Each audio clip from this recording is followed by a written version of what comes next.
Om Monty sendiri melihat mungkin antusias orang-orang nih sebelum adanya trailer juga orang-orang pada pengen nonton gitu. Apakah yakin akan lebih berhasil dari yang 2006 atau kayak gimana kira-kira? Kalau kita bicara antusiasme, memang kita melihat ada indikasi sangat positif ya. Kita lihat dari sosmed dan juga dari orang-orang yang kita temui gitu, bahwa ternyata animo mendadak dangdut ini meskipun sudah lama dari tahun 2006 malah makin menjadi-jadi gitu, terutama dengan lagu yang sangat terkenal Jabla ya. Tapi balik lagi, kita tetap nggak mau terlena ya. Kita nggak mau terlena karena biar bagaimanapun satu hal positif tentang industri ini adalah industri perfilman kita sedang naik daun ya.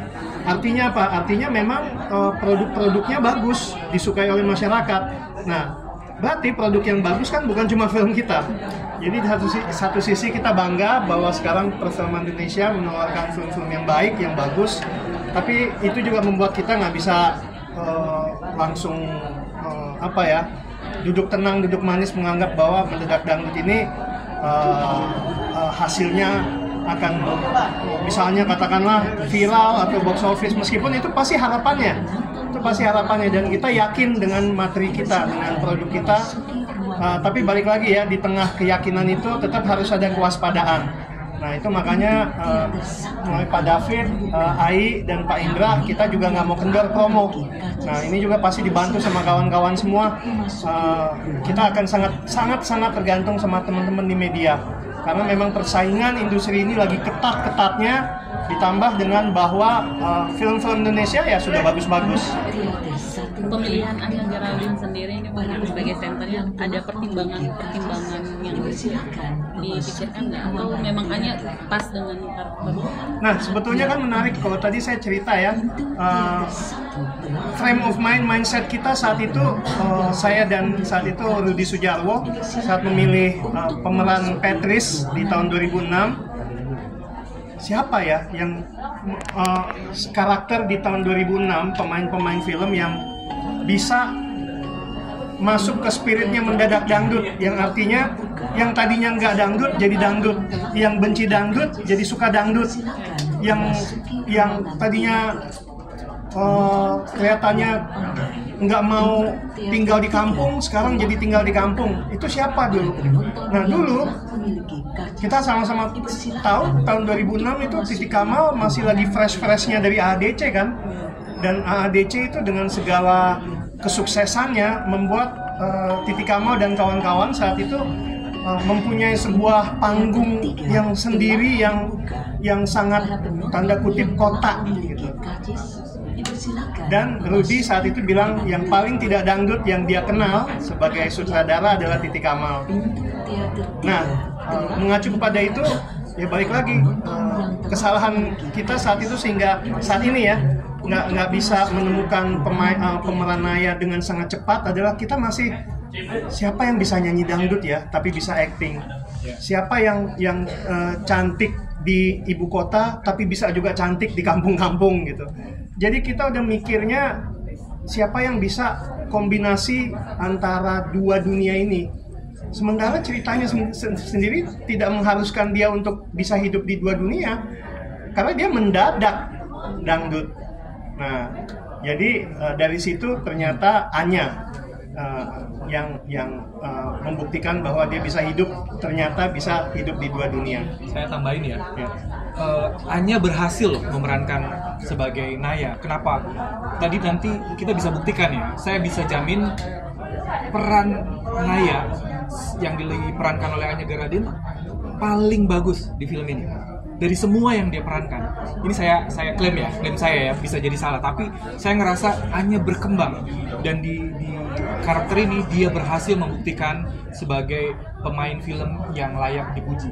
Ya, Mon ya, dia bisa nyanyi, dia bisa acting, dan karakternya betul-betul bagus. Jadi saya mau puji bahwa Anya Geraldine berhasil memerankan Naya di film ini. Pak Monty, saya mau tahu bagaimana sih pengembangan cerita, karena tadi kan memang kata itu a completely different story gitu loh. Dan berapa lama gitu, dan seperti apa sih pendekatannya lagi gitu untuk bisa jadi fresh dan relate gitu. Nah, ini saya harus bilang dan saya harus akui dan bilang ya bahwa ini ada peran Pak David sangat besar di sini. Jadi cerita Mendadak Dangdut itu kan memang dari dulu cerita saya, dari tahun 2006 pun seperti itu gitu. Nah, ketika kita akan mengusulkan lagi bahwa ini akan dibikin di tahun 2025, tentu cerita yang ada di kepala saya ini kan cerita yang sudah berkembang dari tahun 2006, 2007, 2008 sampai 2024 saat itu ya. Nah, sementara ketika kita punya sebuah cerita di kepala kita dan itu sangat personal gitu, kita jadi tertutup untuk ruang-ruang lain, possibility lain di mana cerita itu bisa berkembang. Nah, jujur waktu itu saya lebih ke musik dangdut harus diterima. Musik dangdut adalah musuhnya orang kota, dan perbedaan benturan budaya tentang musik pop, musik itu saya masih di situ. Nah, ketika saya ceritakan ke Pak David cerita yang waktu itu saya ingin kembangkan lagi, dia paling gampang waktu itu dia dengan sangat mudah, kok saya nggak relate ya, kok saya nggak ngerasain ya istilahnya. Wah, itu saya agak shock juga tuh. Ya mungkin dalam hati saya memang ya Pak David kan kelihatan banget nggak dangdut ya. dia orang yang paling kelihatannya nggak dangdut gitu. Tapi ternyata bukan itu maksudnya dia, bahwa cerita ini terlalu saya gitu.